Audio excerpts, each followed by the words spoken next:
네, 사사기 4장 1절서부터 10절 말씀입니다. 봉독하겠습니다.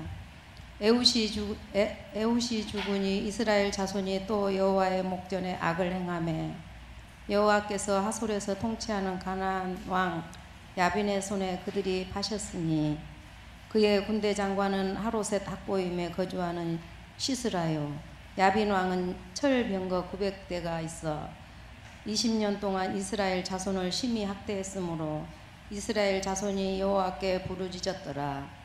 그때 라비돗의 아내 여선지자 드보라가 이스라엘의 사사가 되었는데 그는 에브라임 산지 라마와 베델 사이 드보라의 종려나무 아래에 거주하였고 이스라엘 자손은 그에게 나아가 재판을 받더라. 드보라가 사람을 보내어 아비노함의 아들 바락을 납달리 게데스에서 불러다가 그에게 이르되 이스라엘 하나님 여호와께서 이같이 명령하지 아니하셨느냐. 너는 납달리 자손과 스불론 자손 10,000명을 거느리고 다볼산으로 가라. 내가 야빈의 군대 장관 시스라와 그의 병거들과 그의 무리를 기송강으로 이끌어 내게 이르게 하고 그를 내 손에 넘겨주리라 하셨느니라. 바락이 그에게 이르되 만일 당신이 나와 함께 가면 내가 가려니와 만일 당신이 나와 함께 가지 아니하면 나도 가지 아니하겠노라 하니 이르되 내가 반드시 너와 함께 가리라. 그러나 내가 이번에 가는 길에서는 영광을 얻지 못하리니 이는 여호와께서 시스라를 여인의 손에 파실 것이니라 하고 드보라가 일어나 바락과 함께 게데스로 가니라. 바락이 스불론과 납달리를 게데스로 부르니 10,000명이 그를 따라 올라가고 드보라도 그와 함께 올라가니라. 아멘. 네, 할렐루야. 오늘도 예배 자리를 지키고 주님의 음성을 듣기 원하는 성도님들을 주님의 이름으로 환영하고 축복합니다. 오늘은 3사 여전도의 헌신 예배로 예배를 드리게 됩니다. 그러나 제가 이런 말을 먼저 하고 싶습니다. 헌신 예배가 부담이 되는 것은 사실입니다. 헌신에 관한 수많은 찬송과 그 가사들이 있습니다. 날 대속하신 예수께 내 생명 모두 드리니 나 구주 위에 살리라 내 기쁨 한량 없으리. 이런 찬송을 부를 때면 괜히 가슴 한쪽에서 괴로운 심정이 들기도 합니다. 신학생이 신학교에 입학을 할 때 이런 찬송을 부른다고 합니다. 부름받아 나선 이 몸 어디든지 가오리라. 이 찬송을 부르면서 씩씩하게 입학을 한다고 합니다. 그런데 이제 신학교에 3학년쯤 되면 이 가사가 부담이 되어서 부름받아 나선 이 몸 대전까지만 가오리다 라 하다가 이제 남은 1년을 또 보냅니다. 1년을 보내다 보면 마지막에 이런 가사가 나옵니다. 부름받아 나선 이 몸 수도권만 가오리다 라는 우스운 이야기가 있습니다. 저나 여러분이나 헌신 예배다 혹은 이 몸을 바치오리다 십자가를 내가지고 주를 따라가리다 라는 찬송을 부른다는 그 자체가 어색할 수도 있지만 우리 마음의 중심은 그렇게 살기를 간절히 원하는 성령님께서 도와주실 줄 믿는 믿음으로 우리는 하루하루를 살아가고 있습니다. 안 되지만 못하지만 희망사항인 것은 틀림이 없습니다. 할 수 없다고 희망조차 포기하는 것은 어리석은 일이요 우리 주님께서 원하지 않은 일인 줄을 믿습니다. 오늘도 헌신하기를 원하고 다시 한번 결단하는 3사 여전도의 헌신 예배가 될 줄 믿습니다. 교회 안에는 여인들의 역할이 참 많습니다. 더욱이 오늘날은 교회 안에 여성도들이 더 많다는 것을 볼 때 알 수 있습니다. 제가 말씀을 준비하면서 우리 유년부 교사들이요 저 빼고 11명인데 그 중에 9명이 여성도들이었던 것입니다. 그런 만큼 우리 한국교회는 여성들의 봉사로 인해 발전된 교회라고 해도 과언이 아닐 것입니다. 그리고 믿음의 세계에서 살아간 여인들은 하나님의 구원의 역사를 만들어 갑니다. 하나님이 부르심을 따라 고향 친척을 떠났던 아브라함을 끝까지 옆에서 따랐던 순종의 여인 사라가 있었습니다. 먹을 것, 입을 것이 없었던 고통의 세월 속에서 여인의 몸으로 잘 이겨 놀라운 가문을 이룬 시모 나오미와 며느리 룻이 있었습니다. 태어난 아기가 하나님 주신 선물임을 깨닫고 죽음을 무릅쓰고 민족의 지도자로 키운 지혜의 여인 요게벳이 있었습니다. 죽으면 죽으리라 라는 각오로 자신의 민족을 살린 여인 에스더, 죽을 목숨을 다하여 복음의 진보를 위해 사도 바울을 도왔던 충성된 여인 베베와 브리스가, 그리고 이 시대의 한 가정을 지키는 믿음의 여인들, 교회에 충성스러운 여인들, 그 손길이 헛되지 않으며 그 하는 일에 하나님께서 복을 주실 것이라 믿습니다. 변함없이 가정과 교회와 사회에서 수고하시는 삼사 여전도회 및 모든 성도들의 수고로 가정과 교회에서 많은 열매를 맺게 될 줄 믿습니다. 그 열매가 여러분들에게 돌아가고 행한 일을 인하여 많은 칭찬이 있기를 주님의 이름으로 소망합니다. 오늘 본문에는 드보라라는 여인의 이야기가 나옵니다. 성경에 나타난 여인 중에 가장 용감한 여인을 꼽으라고 하면 저는 드보라를 꼽을 수 있을 것입니다. 드보라는 믿음의 여인일 뿐만 아니라 민족을 구원한 민족의 지도자고 영웅이었습니다. 실로 드보라의 업적은 대단했습니다. 사사의 사명인 재판하는 일은 물론이고 선지자로서 사명도 잘 감당한 여인이었습니다. 물론 그 능력은 주님께서 허락하신 것입니다. 주님께서 사용하신 이 여인의 신앙적 특성은 무엇인지 살펴보면서 오늘 설교 제목처럼 주님께서 사용하시는 여전도의 모습은 어떤 모습을 가지고 살아가야 하는지 오늘 말씀 속에서 세 가지를 통해 함께 배우고 다시 한번 결단하는 시간을 가졌으면 좋겠습니다. 첫째는 하나님의 명령을 들을 줄 알아야 합니다. 우리 본문 4절에서 5절 말씀 함께 읽겠습니다. 그때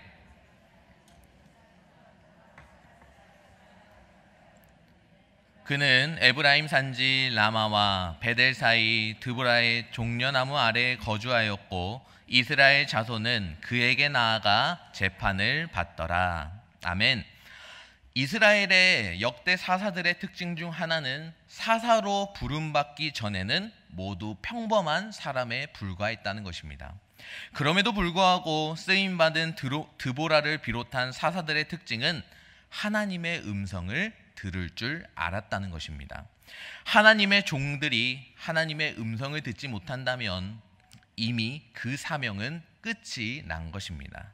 엘리도 만년에 주님의 음성을 듣지 못했고 오히려 사무엘이 주님의 음성을 듣습니다. 주님의 쓰임을 받으려면 먼저는 주님의 음성을 들을 줄 알아야 합니다. 이사야 55장 3절 말씀 함께 읽겠습니다. 너희는 귀를 기울이고 내게로 나와 들으라. 그리하면 너희의 영혼이 살리라. 내가 너희를 위하여 영원한 언약을 맺으리니 곧 다윗에게 허락한 은혜이니라. 아멘. 사람들이 하나님의 음성을 들으려고 하지 않아서 하나님께서 하나님의 음성을 들으라고 안타깝게 말씀하고 계십니다. 하나님의 음성을 듣지 않아서 그 영혼이 죽어가고 있는데 하나님께서 하나님의 음성을 들어야만 그 영혼을 살릴 수 있다고 말씀하고 계십니다. 비단 사무엘 시대나 이사야 시대뿐만 아니라 오늘 우리가 살아가는 시대가 그렇습니다. 여호와의 말씀이 희귀하여 이상이 흔히 보이지 않습니다. 하나님의 음성에 귀를 기울이지 않아서 그 영혼이 메말라 죽어가고 있습니다. 자신이 그리스도인이라 생각하는 사람들은 참 많습니다. 매주 빠지지 않고 교회에 출석하는 사람도 많습니다. 그러나 정작 하나님의 음성을 들으며 신앙생활하는 사람은 많지가 않습니다.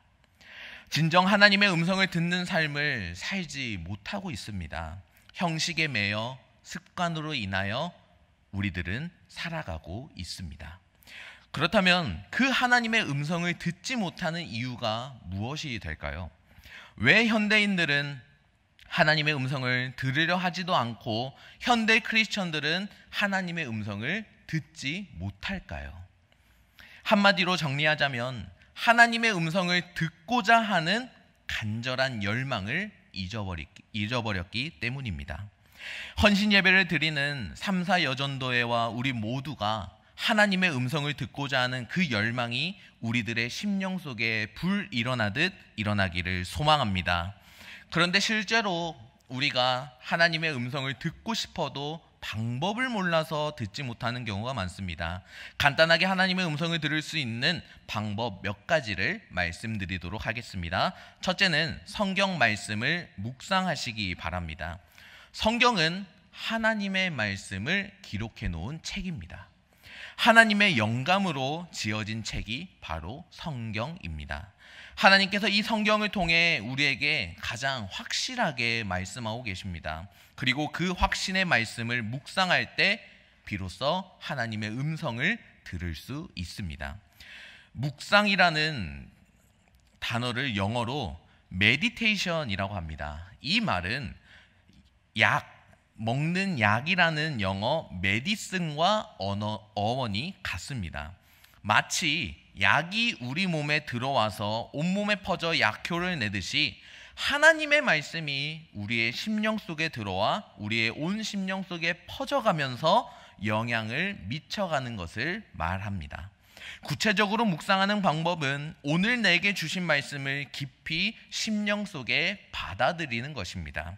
내 심령 속에 들어온 그 말씀을 성령의 인도에 따라 마치 소가 되새김질을 하듯이 생각하고 또 생각하면서 깨달음을 찾아 나가는 과정입니다. 그리고 그 깨달음을 받아 삶에 적용하는 것입니다. 두 번째는 설교를 경청하시기 바랍니다. 설교는 하나님의 말씀이 선포되는 것입니다. 하나님께서 주의 종을 통해 전하시고자 하시는 하나님의 말씀을 선포하는 것입니다. 이 말씀을 잘 경청할 때 하나님의 음성을 들을 수 있습니다. 경청이란 단순한 청취와는 다릅니다. 외부의 말을 듣는 것이 아니라 내면의 마음을 읽는 것을 말합니다. 설교를 경청한다는 것은 설교를 통해서 하나님의 마음을 읽는 것을 말합니다.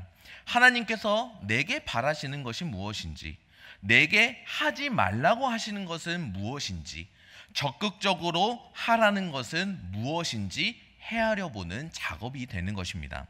하나님께서 내게 하시는 말씀이 무엇인지 찾아봐야 합니다. 저는 하나님의 말씀을 전하는 자입니다.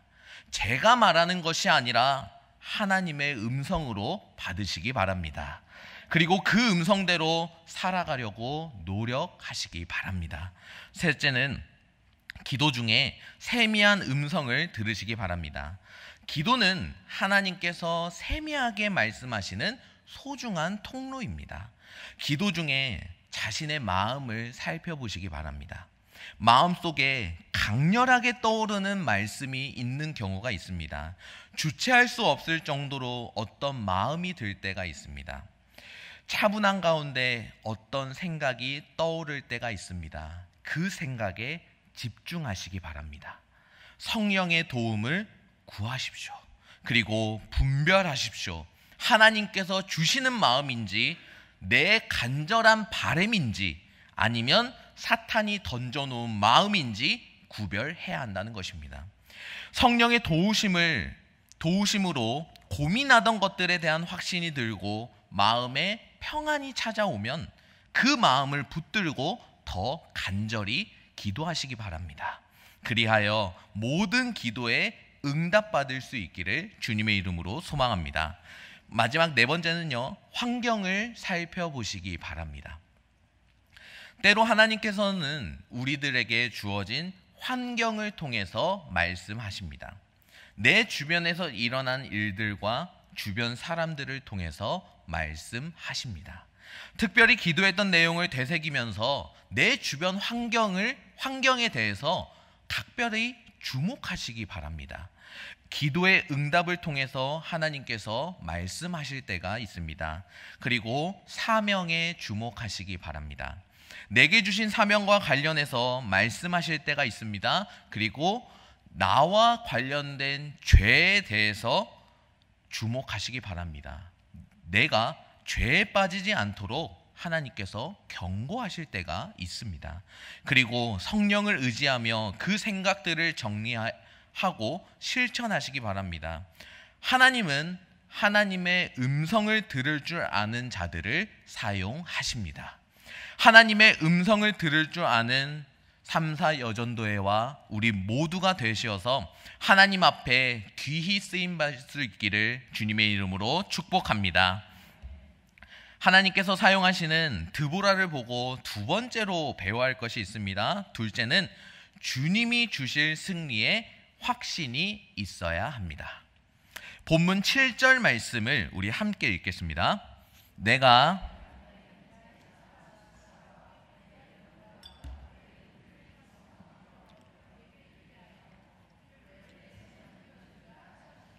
아멘. 네, 말씀 잠깐 띄워주세요. 7절 말씀에 보면 드보라가 바락에게 주님의 뜻을 전하는데 드보라에게서는요 조금이라도 의심하는 기색을 찾아볼 수가 없습니다. 그것은 그녀가 주님의 말씀에 대한 확신이 얼마나 강했는지를 보여주고 있는 대목입니다. 그 대목이 바로 노란색 글씨로 표시된 그를 내 손에 넘겨주리라. 드보라는 승리를 확신하고 있었습니다. 그녀에게는 승리에 대한 분명한 확신이 있었습니다. 그렇기 때문에 민족의 지도자인 사사가 되었고 이스라엘의 영웅이 될 수 있었습니다. 인간의 역사는 전쟁의 역사라고 해도 전혀 틀린 말이 아닙니다. 인류가 시작된 이래로 인류는 국가와 국가 간에 개인과 개인 간에 다양한 모습으로 끊임없이 전쟁을 하며 지내왔습니다.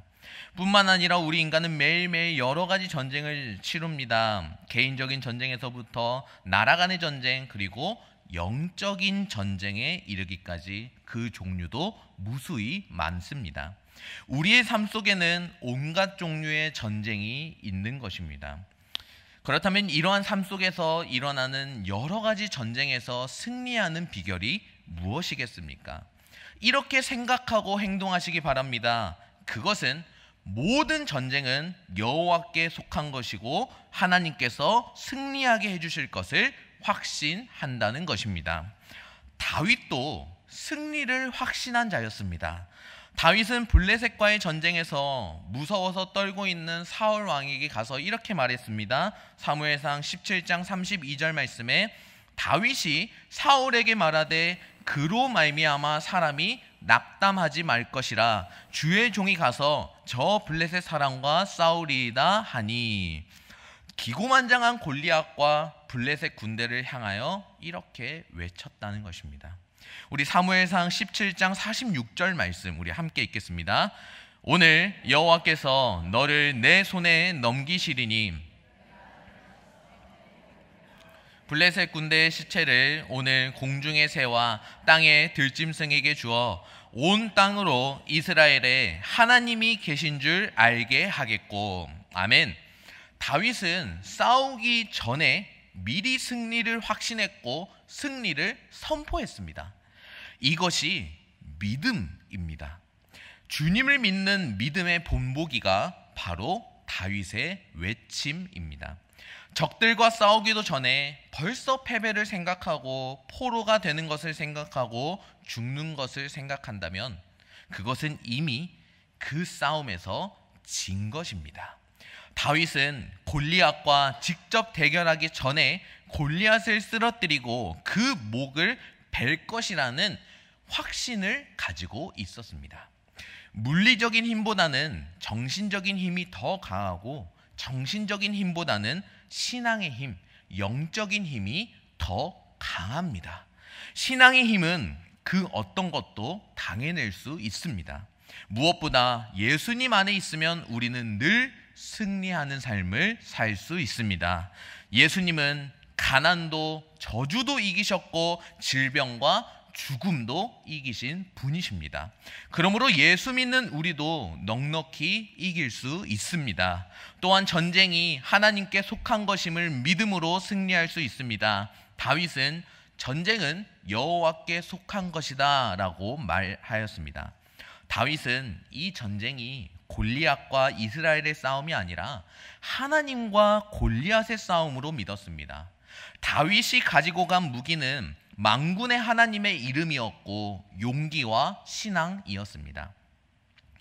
전적으로 여호와 하나님을 믿는 믿음으로 나아갔습니다. 성도들의 무기는 결코 육체와 나의 능력이 될 수 없고 오직 하나님만이 우리들의 무기가 될 수 있습니다. 즉 승리는 여호와께 속하였으나 그 승리를 체험하는 자는 하나님의 말씀에 순종하는 자입니다. 우리는 하나님께서 주시는 승리를 맛보기 위해서 순종이라는 그 발걸음을 내딛어야 합니다. 골리앗과 다윗의 싸움이라면 상대거리도 될 수 없지만 하나님과 골리앗의 싸움이니 문제가 될 게 없었습니다. 하나님께 속한 것을 믿고 맡기고 그 말씀에 순종할 때 하나님께서 지키시고 관리하시고 보호해 주십니다.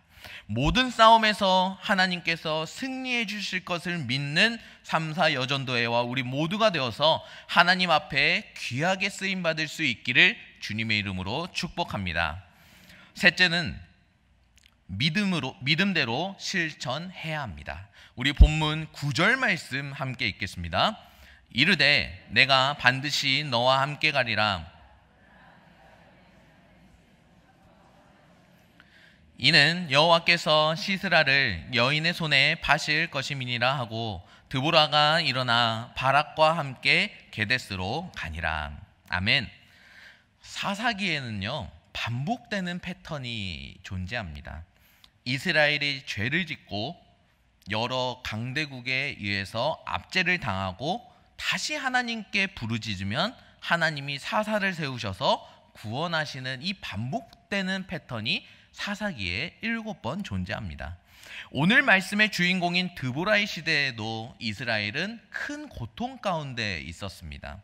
하나님께서 한 여인을 들어 사사로 세우신 것은 단순히 역사의 특이점이 아니라 믿음을 가지고 순종하는 사람을 하나님께서 반드시 사용하신다는 것을 보여주고 있는 것입니다. 주님의 말씀이 분명하고 그 음성을 전달하는 선지자라고 할지라도 그 말씀의 확신을 가지고 목숨이 걸린 전쟁터로 달려가는 것은 쉬운 일이 아닙니다. 그러나 믿음의 여인 드보라는 하나님의 말씀을 들었을 때 하나님을 신뢰했기 때문에 그 약속을 믿고 생명이 위험한 전쟁터까지 믿음으로 나아갔습니다.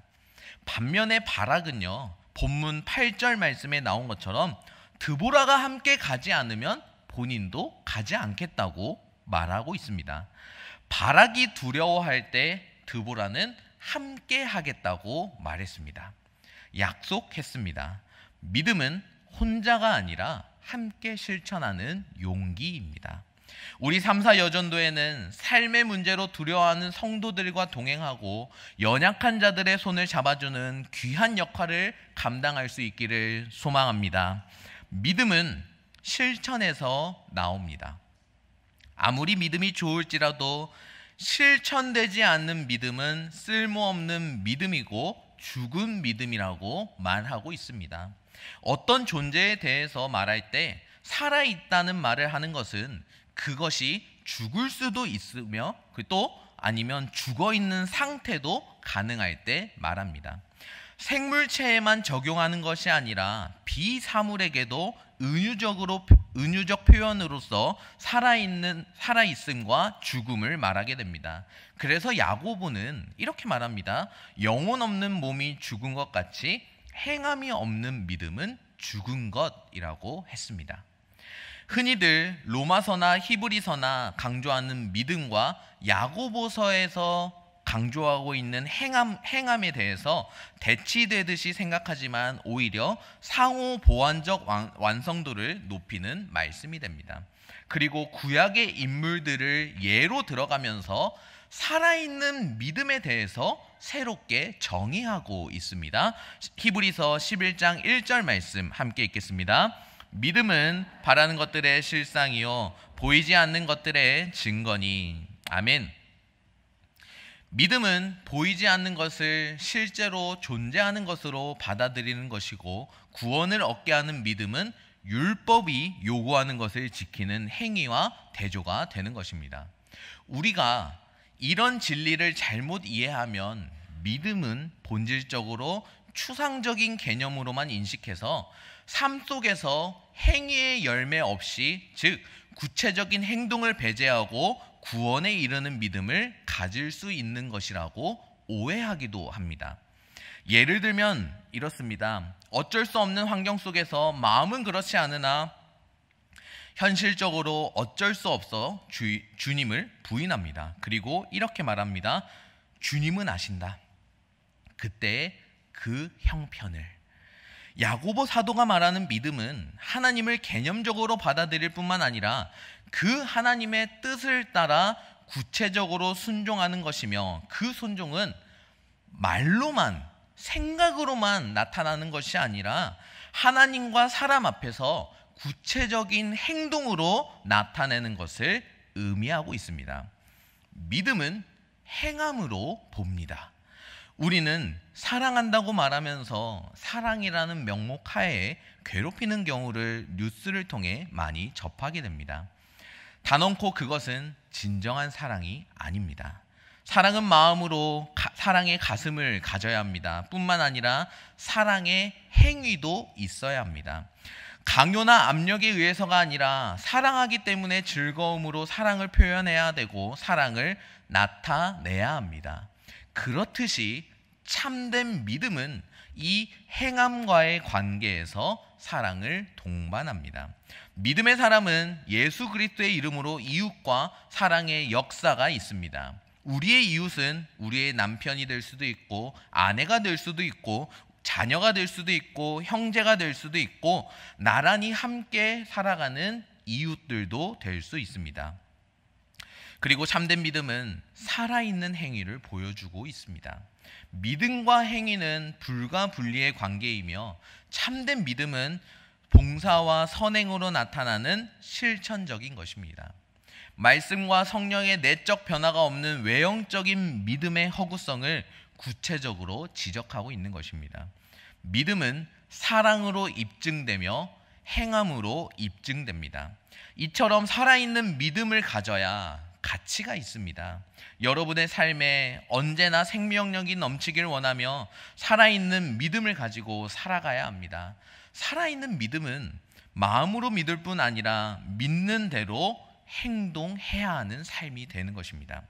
믿기 때문에 믿음이 삶 속에서 드러나 변화된 삶이 자연스럽게 나타납니다. 그런데 오늘날 갈수록 사람들의 믿음이 관념적이 되어가고 있습니다. 믿음의 행동이 사라져가고 있습니다. 사람들 중에는 성경 지식을 많이 아는 것을 믿음으로 오해하는 사람들이 있습니다. 설교를 듣고 하나님의 뜻이 무엇인지 깨닫는 것으로 만족하는 사람들도 있습니다. 성령의 감동을 받아 강한 도전을 받는 것으로 하나님을 체험했으니 이제 그만 되었다고 생각합니다. 하나님께서 말씀을 통하여 깨닫게 하시고 성령님을 통하여 도전을 주시는 목적은 성도 여러분을 변화시키고자 함입니다. 그러므로 믿음을 행동으로 옮기시기 바랍니다. 받은 감동에 이끌려 실천해야 합니다. 여러분 안에 말씀하시는 주님의 음성에 즉각 순종해야 합니다. 그것이 여러분 안에 믿음이 있다는 것을 증명할 수 있는 유일한 방법입니다. 오늘날 많은 그리스도인들이 순종하지 않겠다고 하지는 않습니다. 순종하되 지금은 곤란하다고 말합니다. 먼저 해야 할 급한 일을 하고 나서 그때 시간 되면 주님 뜻에 순종하겠다고 생각합니다. 실천하기는 하겠으나 기회가 많으니 천천히 하겠다고, 다음에는 꼭 하겠다고 말합니다. 오늘 헌신 예배를 통해 다시 한번 헌심을 다짐하는 3사 여전도회 회원들과 모든 성도님들, 주님의 음성을 들으면 뒤로 미루지 말고 최대한 빨리 순종하시기 바랍니다. 그렇지 않으면 사단이 여러분의 기억에서 그 말씀을 지워버릴 것입니다. 성령께서 마음을 감동시키면 계산하지 말고 즉각 실천하시기 바랍니다. 그렇지 않으면 사단이 눈치채서 다가와 감동으로 뜨거워진 마음을 식어버리게 할 것입니다. 주님의 뜻을 깨달으면 믿음으로 그 일을 먼저 저지르시기 바랍니다. 그렇지 않으면 사단이 다시금 와서 여러분의 뜻이 더 중요하다고 속삭일 것입니다. 더 이상 속지 말고 성령의 음성을 듣고 곧바로 믿음대로 실천하여 주님 앞에 귀하게 쓰임받는 3사 여전도회 회원들과 우리 모두가 되기를 주님의 이름으로 소망합니다. 이제 말씀을 정리하도록 하겠습니다. 사랑하는 3사 여전도회 회원 여러분, 오늘 우리가 살펴본 사사기 4장 1절에서 10절의 말씀은 암울한 시대 속에서 하나님께서 한 여인 드보라를 들어 이스라엘을 구원하신 놀라운 사건입니다. 이 말씀을 통해 우리는 주님께서 사용하시는 여전도회가 어떤 모습이어야 하는지 다시 한번 확인했습니다. 첫째로는 하나님의 명령을 들을 줄 알아야 합니다. 드보라는 하나님의 음성을 분별했고 그 말씀을 바락에게 담대히 전했습니다. 오늘 우리 여전도회도 세상의 소리에 흔들리는 것이 아니라 말씀에 귀를 기울이는 공동체가 되어야 합니다. 가정과 교회와 삶의 자리에서 무엇보다 하나님의 말씀을 듣고 순종하는 것이 헌신의 첫 걸음이 되는 것입니다. 둘째로는 주님이 주실 승리에 확신이 있어야 합니다. 당시 이스라엘은 철병거 900대를 가진 가나안의 압제 앞에 무력했습니다. 그러나 드보라는 여호와께서 시스라를 여인의 손에 파실 것이라는 그 승리의 확신을 잃지 않았습니다. 오늘 우리도 현실만 보면 부족하고 연약해 보입니다. 그러나 승리는 우리의 힘이 아니라 주님의 손에 달려 있음을 믿는 공동체가 될 때 하나님은 우리를 통해 반드시 일하십니다. 마지막 셋째로는 믿음대로 실천해야 합니다. 드보라는 말만 한 것이 아니라 바락과 함께 길을 나섰습니다. 믿음은 생각이나 다짐으로만 머무르는 것이 아니라 순종과 행동으로 나타날 때 하나님의 역사가 이루어집니다. 3사 여전도회가 말씀을 듣고 믿음으로 확신하며 실제 삶 속에서 사랑과 섬김으로 실천할 때 하나님께서 그 헌신을 통해 가정과 교회와 지역 사회까지 변화시키실 줄 믿습니다. 사랑하는 3사 여전도회 회원 여러분, 그리고 성도 여러분, 오늘 우리의 헌신은 결코 헛되지 않습니다. 하나님께서 드보라를 사용하셔서 이스라엘을 구원하신 것처럼 오늘도 하나님의 손에 붙들린 3사 여전도회를 통해, 그리고 우리들의 모습을 통해 주님은 구원의 역사를 이루어가고 계십니다. 그러므로 우리는 말씀을 듣고 승리를 확신하며 믿음대로 실천하며 헌신해야 합니다. 오늘 이 헌신 예배가 단순한 일련의 행사가 아니라 하나님 앞에 드리는 새로운 결단의 시간이 되기를 축복합니다. 하나님께서 사용하시는 3사 여전도회로 우뚝 서서 교회의 든든한 기둥이요 가정의 빛이 되며 세상 속에서 그리스도의 향기를 전하는 귀한 사역을 감당하시기를 주님의 이름으로 축복합니다.